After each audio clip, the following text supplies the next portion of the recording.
S-au spăimântat stăpânii lumii la glasul blândului profet, și un dușman văzură fiul dulgherului din Nazaret, și un dușman văzură fiul dulgherului din Nazaret. El n-a venit să răzvrătească, nu vrea pieirea nimănui. Desculți pe jos colindă lumea și mulți hulesc în urma lui. Desculți pe jos colindă lumea și mulți hulesc în urma lui.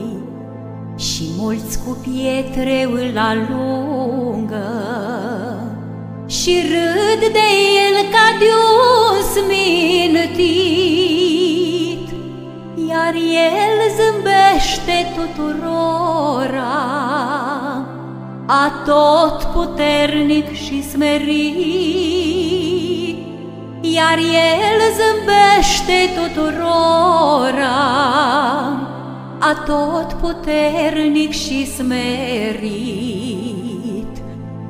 El orbilor le dă lumină și muților le dă cuvânt. Pe cei bolnavi îi întărește, pe morți îi scoală din mormânt. Pe cei bolnavi îi întărește, pe morți îi scoală din mormânt.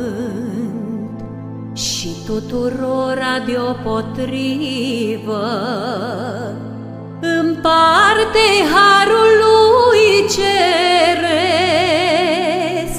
și celor care cred întrânsul și celor ce-l batjocoresc, și celor care cred întrânsul și celor ce-l batjocoresc.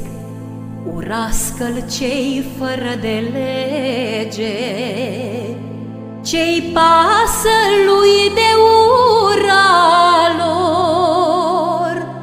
El a venit să aducă pacea și înfrățirea tuturor. El a venit să aducă pacea